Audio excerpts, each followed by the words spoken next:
Friends I hope you all are doing well. So IBPS PO means self given analysis. मैं कल IBPS PO means देकर आई थी and उसके बारे में कल मैं नहीं बता पाई थी क्योंकि इतनी ज़्यादा यहाँ ठंड है और ऊपर से सुबह 7:30 बजे जाना था, 7:30 बजे पहुंचना था, तो इतनी थकावट हो गई थी और सेंटर भी यहाँ से दूर था, तो इसलिए कल मैं वीडियो नहीं बना पाई, थकावट हो गई थी बहुत ज़्यादा। तो आज मैं ये वीडियो बना रही हूँ। So let me tell you कि मेरा एग्जाम कैसा गया है, फिर इसके बारे में डिस्कस करते हैं थोड़ा सा। तो जैसे ही 7:30 बजे पेपर, लगभग 9 बजे स्टार्ट हुआ था, 7:30 बजे मैं वहाँ पहुँच गई थी सेंटर में एंड 9 बजे पेपर स्टार्ट हुआ था।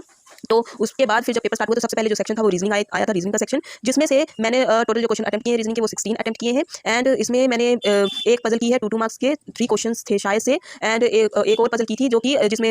रेक्टेंगल, 2 रेक्टेंगल थे जिसमें 4-4 पर्सन बैठे हुए थे और एक rectangle inside the another rectangle, एक बड़ा रेक्टेंगल था, एक छोटा रेक्टेंगल था, 4-4 पर्सन बैठे हुए थे। जो बाहर बैठे थे वो इनसाइड फेस कर रहे थे और जो अंदर थे वो आउटसाइड फेस कर रहे थे और ऐसे ही हमें बताना था 3 क्वेश्चन इसमें से थे एंड एक पजल आई थी वो लीनियर, जो लोग थे वो लीनियर 7 पर्सन थे आई थिंक, जो लीनियर सिट कर रहे थे लीनियर रो में एंड एक क्वेश्चन आया था जिसमें कि हमें वर्ड्स को, जैसे कि ऑप्शन दिए हुए थे कि एक option, second option and third option, जिसमें से हमें बताना था कि कौन सा ऑप्शन सही है जिसे हम अप्लाई करेंगे। जैसे कि एक वर्ड है 5 लेटर का, उसमें हमें बताया गया था कि ये word left to this end ऐसे ऐसे ऑप्शन जिसमें से एक मीनिंगफुल वर्ड फॉर्म होना था उन ऑप्शंस के अकॉर्डिंग। तो हम एक ऐसा क्वेश्चन आई थिंक वो 2 मार्क्स का था तो वो भी किया था एंड 16 क्वेश्चन इसके मैंने रीजनिंग के अटेम्प्ट किए। उसके बाद फिर जीए सेक्शन आया था, नेक्स्ट जो सेक्शन था वो जीए था, जिसमें कि मैंने एक क्वेश्चन जो थे वो कह सकते हैं कि बेसिकली अफेयर्स क्लाउड से क्वेश्चन इतने भी नहीं आए थे कि कहा जा सके। दिसंबर मंथ से क्वेश्चन बहुत ज्यादा आए थे दिसंबर मंथ से, लेकिन अगर किसी ने ऐसे ये क्वेश्चन पूछे गए थे कि अगर किसी ने डेली न्यूज़पेपर पढ़ा था या फिर किसी ने अगर अफेयर क्लाउड या फिर किसी भी किसी भी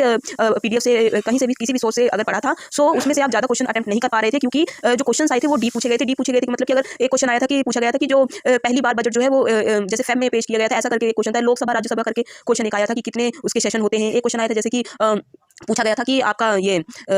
जो शुगर का पूछा गया था कि जो दिसंबर के फर्स्ट वीक में इतनी शुगर जो है वो हुई थी, तो शुगर का जो सेशन है वो कहाँ से, कब से लेकर कब तक, मतलब कब स्टार्ट होता है और कब खत्म होता है, एक ऐसे। तो ऐसे क्वेश्चंस पूछे गए थे जो कि आप बहुत डीप अगर किसी ने पढ़ा होगा तो उन्हीं को ये ऐसे क्वेश्चन, क्योंकि लोग पढ़ लेते हैं नेशनल पार्क पढ़ लेते हैं, लोग ये सब पढ़ लेते हैं, लोग बैंकिंग की न्यूज़ पढ़ लेते हैं, लेकिन ऐसे कोई नहीं मतलब इतना गौर से अगर किसी ने पढ़ लिया तो ये न्यूज़ शुगर की, जैसे उन्होंने बताया था कि दिसंबर के फर्स्ट वीक में इतनी, फर्स्ट वीक तक में इतनी शुगर पाई गई, इतनी शुगर का मतलब आया जो है। और लेकिन उसमें ये नहीं किसी ने पढ़ा होगा, जिसने डीप पढ़ा होगा कि शुगर का जो सेशन है वो इस मंथ से स्टार्ट होता है, इस मंथ पर खत्म होता है, उसी को वो क्वेश्चन आया होगा। बाकी सभी आई थिंक सभी लोगों ने ये स्किप किया होगा, जिसने डीप पढ़ा होगा उसी को ये क्वेश्चन आए होंगे। और क्वेश्चन एक आया था कि जो अटल इनोवेशन करके जो रैंकिंग आई थी उसका क्वेश्चन आया था कि टॉप 5 में कौन सा जो IIT का कॉलेज है वो नहीं है। एक क्वेश्चन आया था जो हेल्थ मिशन करके वो जो रैंकिंग आई थी उसमें कौन से स्टेट टॉप 5 में स्टेट नहीं है। तो और ये कुछ क्वेश्चन ऐसे थे जिन्हें देखकर हाँ आपको लगा था कि हाँ ये क्वेश्चन आपको आते हैं। तो इस बार की जो जीए, लास्ट टाइम जो जीए आई थी वो कह सकते हैं कि बहुत ही आसान सीधा सीधा क्वेश्चन पूछ लिया गया था, लेकिन इस साल की जो जीए है उसमें क्वेश्चन घुमा फिराकर, बहुत सारे क्वेश्चन हैं जो घुमा फिराकर पूछे गए थे। सो रीजनिंग में मेरे 16 हुए थे, जीए में मैंने 18 अटेम्प्ट किए हैं एंड उसके बाद जीए के बाद नेक्स्ट आया था जो आपका वो था इंग्लिश। सो इंग्लिश की अगर मैं बात करूँ, सो इंग्लिश के जो क्वेश्चन थे वो डुएबल थे, कह सकते हैं कि वो इंग्लिश के क्वेश्चन डुएबल थे क्योंकि जो आरसी वगैरह भी आई थी एंड जो क्वेश्चन पूछे गए थे कि अगर एक सेंटेंस है वो लिखा गया है उसके नीचे 5 ऑप्शंस दिए गए, आपको देखना था कि ये जो सेंटेंस है उसके नीचे जो 5 ऑप्शंस है तो किसका किस ऑप्शन का मीनिंग उस सेंटेंस से मैच होता है। तो ऐसे 3 से 4 क्वेश्चन ऐसे आए थे एंड आरसी जो है, आरसी 2 आरसी आई थी जो कि डुएबल थी, मतलब इतने भी कॉम्प्लिकेटेड क्वेश्चन नहीं आए थे आरसी के। आप आसानी से अगर आप थोड़ा सा अगर आरसी को पढ़ते हैं सो आपको उसका आरसी का मतलब पता लगता है और आप जो है क्वेश्चन आसानी से उनके अटेम्प्ट कर सकते हैं। सो ये क्वेश्चन आए थे एंड एक क्वेश्चन आई थी कि एक ऑप्शंस में 3 करके कॉलम्स दिए गए हैं, एक में 3 करके दिए गए हैं जिसमें वर्ड्स लिखे हुए हैं एंड आपको अरेंज करना था उन्हें, फिर ऐसे करके फिर उसका आपको मतलब ऐसे करके आए थे क्वेश्चंस आए थे, एक में था। तो ऐसे ही कई क्वेश्चंस आए हुए थे। तो इंग्लिश का कह सकते हैं कि इंग्लिश डुएबल थी जिसमें से मैंने 28 क्वेश्चंस अटेम्प्ट किए हैं। सो इंग्लिश के बाद अब बात करें क्वांट की। सो क्वांट में रीजनिंग और क्वांट, इस बार अगर मैं बात करूँ रीजनिंग और क्वांट की, तो अगर किसी ने अच्छी खासी मतलब प्रिपरेशन रीजनिंग और क्वांट की हुई थी तो अच्छा खासा अटेम्प्ट इस बार आप रीजनिंग और क्वांट में कर सकते थे। ये पेपर का लेवल देख के मुझे ये लगा कि अगर रीजनिंग और क्वांट में अगर आपने अच्छी प्रिपरेशन की थी तो आप अच्छा अटेम्प्ट कर सकते थे। सो क्वांट की अगर बात करूँ तो मेरे जो क्वांट में अटेम्प्ट हुए वो 10 अटेम्प्ट हुए, 10 क्वेश्चन मैंने अटेम्प्ट किए, लेकिन ये जो 10 क्वेश्चन मैंने अटेम्प्ट किए हैं सो ये क्वेश्चन में मुझे ये कॉन्फिडेंस है कि हाँ ये सारे सही है और ये 2 मार्क्स के क्वेश्चन है। तो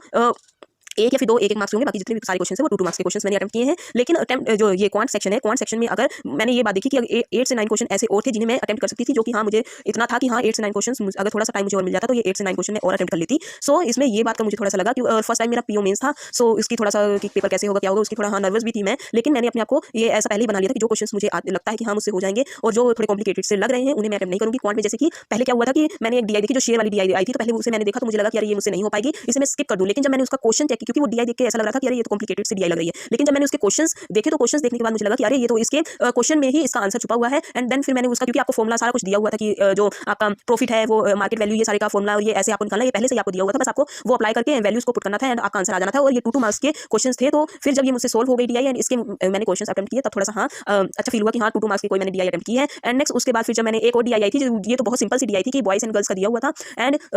ये अगर किसी ने इन 2 DIs को अटेम्प्ट किया है तो अच्छा खासे मतलब आपके नंबर की सेक्शनल कट ऑफ तो आपकी क्लियर हो ही जाएगी अगर आपने इन दोनों को अटेम्प्ट कर लिया तो इन्हीं 2 DIs में ही आपकी सेक्शनल कट ऑफ क्लियर हो जानी थी, क्योंकि आपके लिए बहुत ही अच्छी ये 2 DI दी हुई थी जो कि आप अटेम्प्ट कर स्कोर जो है ला सकते थे। एंड उसके बाद एक डाटा सफिशिएंसी का क्वेश्चन भी दिया हुआ था जो कि ईजी था, कह सकते हैं ईजी था, और अच्छा उसका अगर आपने समझा और उसे मतलब अगर आप पेपर में घबराए नहीं, ये बात मैंने देखी है इस बार पेपर में, फर्स्ट टाइम पेपर दिया पहले तो घबराहट हो रही थी, लेकिन अगर आप पेपर में घबराए नहीं तो आप जो है, क्योंकि क्वेश्चन जो आते हैं तो आप घबराहट के जैसे कि मैंने ये जो DI थी शेयर वाली, अगर ये मैं ना अटेम्प्ट करती तो ना अटेम्प्ट करती, लेकिन अगर मैंने इसे ट्राई की तो ये मुझसे बन गई और इसके मेरे आंसर जो है वो आ गए थे। तो इसलिए बोलते हैं सभी कि पेपर के टाइम में अपने माइंड को पूरा काम रखना चाहिए और घबराना नहीं चाहिए। तो इसीलिए मेरे नहीं तो ये मेरे 10 क्वेश्चन भी नहीं बनते, लेकिन मेरे इसके 10 क्वेश्चन इसीलिए बन गए थे क्योंकि क्वांट में ही मुझे थोड़ा सा डर लग रहा था कि अरे क्वांट तो ये DI वगैरह मैं कैसे कर पाऊंगी, लेकिन हाँ मैंने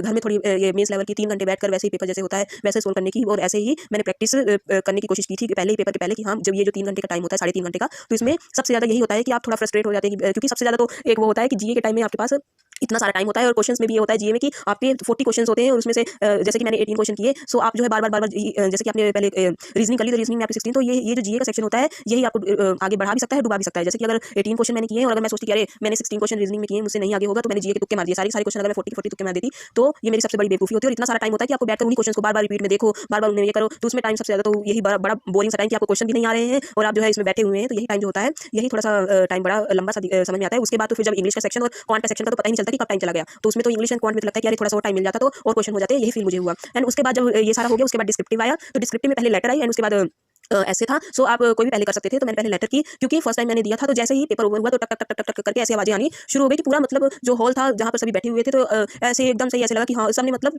जैसे ही पेपर ओवर हुआ सबने बिल्कुल टाइपिंग करना और इतनी तेज तेज आवाजें टक टक करके आनी शुरू हो गई कि बहुत सारी थी, लेकिन मैंने अपना ये आवाज़ को इग्नोर किया और मैंने अपना पेपर स्टार्ट किया, मैंने अपनी टाइपिंग स्टार्ट की। एंड पहले तो मैंने जो लेटर लिखी थी वो B वाली जो लेटर थी कि आपको ये देखना है कि एडिटर को लेटर लिखनी है कि जो हमारी हिस्टोरिकल मोन्यूमेंट्स हैं तो उनकी मेंटेनेंस के लिए आपको एडिटर को लेटर लिखनी है, उन्हें ये बताना है कि उनकी मेंटेनेंस वगैरह कितनी ज़्यादा इंपॉर्टेंट है करानी है, ये सारा कुछ आपको बताना है, ये एडिटर की लेटर लिखनी है। तो ये वाली मैंने की थी। एंड जो ऐसे लिखा था वो था 3 ऑप्शंस दिए थे, तो मैंने लिखा था मॉडर्न टेक्नोलॉजी जो है वो कैसे आपके लिए मतलब मॉडर्न टेक्नोलॉजी के बारे में था, उसे हमें इलैबोरेट करना है कि वो कन्वीनियंट जो हमारी लाइफ है वो कैसे कन्वीनियंट हो गई है मॉडर्न टेक्नोलॉजी के कारण, तो इसके बारे में लिखना था एंड इसे इलैबोरेट करना था। तो मैंने दोनों ही ऑप्शन बी की लेटर की थी एंड ऑप्शन बी का ऐसे किया था। एंड ज़्यादातर लोगों ने आई थिंक यही किए होंगे क्योंकि लोग ज़्यादातर जो है लेटर एडिटर को ये वाले या फिर बैंक मैनेजर या फिर एडिटर यही चूज़ करते हैं लिखना। एंड जो ये टॉपिक था ये भी थोड़ा सा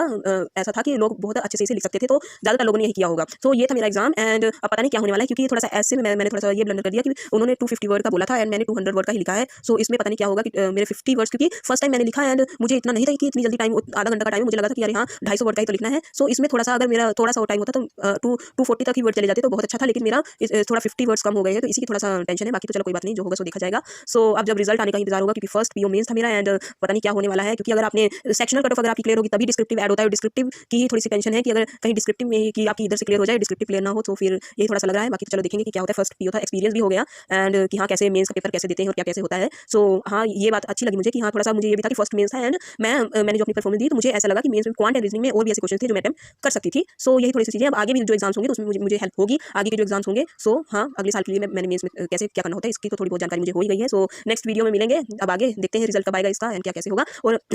फिर आगे फिर जब भी रिजल्ट आएगा एंड आगे और भी मैं सोच रही थी कि अब जो है इसका रिजल्ट का इंतजार है, फिर अगर इसमें नहीं होता है फिर भी मैं इतनी दुखी नहीं होंगी क्योंकि हाँ मेरा फर्स्ट मेंस था। तो अगर हो जाए तो ठीक ही, अच्छा ही, अगर नहीं होगा तो फिर मैं और अच्छी से तैयारी अगले साल की करूँगी। और आगे मैं सोच रही हूँ कि अगर आगे जैसा जो भी होगा उसके हिसाब से फिर आगे प्रिपरेशन जो है टू डू लिस्ट वगैरह यूट्यूब में डालना मैं भी स्टार्ट कर दूँगी प्रिपरेशन के लिए, तो जो न्यू होंगे उन्हें हेल्प होगी। और आपको अगर कोई डाउट, अगर आप न्यू है कोई भी प्रिपरेशन के टाइम कोई भी डाउट है तो आप जो है कमेंट करके मुझे पूछ सकते हैं। So I will answer your all questions. So thank you all और आगे मिलते हैं जब नई वीडियो आएगी।